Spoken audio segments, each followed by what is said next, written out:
With the blend feature, you can combine the values, the styling, and the conditional formatting from multiple columns.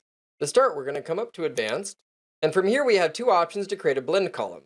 The first is just selecting blend with no column selected below, and you'll notice that measure 1 and measure 2 over here on the right are asking you to select a measure. Alternatively, if we close this, and I would like to blend my sales minus prior year sales and my sales minus prior year sales percentage. Notice the order that I selected them in. Now I'm going to come back up to blend, and you'll see that the measure 1 and measure 2 well have already been pre-populated with sales minus prior year sales and sales minus prior year sales percentage. I'll give this a friendly name, and let's go ahead and select create. Now you'll see that between both of them it created a new column that combined both values. The value that was selected in the measures 1 well will be stacked on top of the two values in the column, and then measure 2 will be kept at the bottom.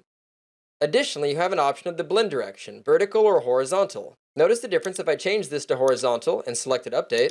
It will now split that new column in two, giving each of the values 50% real estate within the column itself, which is a similar principle applied if I was to select vertical. I'm going to keep it in this format as this displays better for this particular scenario. Now let's discuss a few other features as well. Notice that for my sales minus prior year sales column, I have a couple of things going on in here. I have some conditional formatting applied. This flag that is in here, if I come up to Home and go over to Conditional Formatting and select Manage Rules, you can see that applied up here. And let's go ahead and go into Edit, and let's watch what happens to both the source column and the merge column when I change the icon position to the right of the data and select Apply. You can see that they both shift over. So essentially the data in this one column keeps all of the same formatting in the new merge column. It's just assigned the top half of the real estate space per cell rather than the entire cell itself. So let's go ahead and move this back to the left of the data, select Apply, close out of this, and anything that you set over here in styling will also be inherited. If I was to bold this or italicize it as well, you can see that the numbers change over there. So in this case, we're going to keep the top value as is. However, I'm going to come over to my sales minus prior year sales,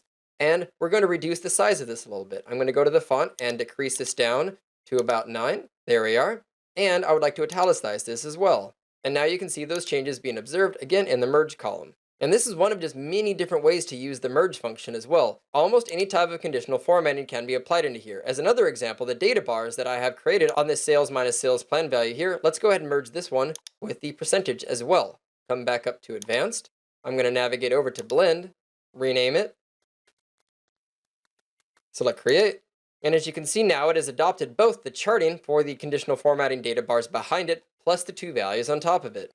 And to your discretion, you can choose between horizontal or vertical, depending on the type of scenario that you'd want and just how you'd like the formatting to look.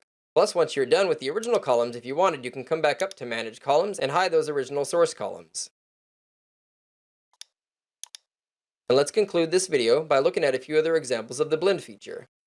Here's a great example of combining sales and a margin percentage, again with some KPI flags being used with the conditional formatting icons. Another example similar to what I created earlier. This one is actually providing a simple rank value with a prior year rank value below it and an icon to indicate the direction that it changed from the prior period to the current period. This one is stacking a base value plus a stars classification that was added from conditional formatting. And the last one here is yet another example of how to use the conditional formatting data bars with values and icons.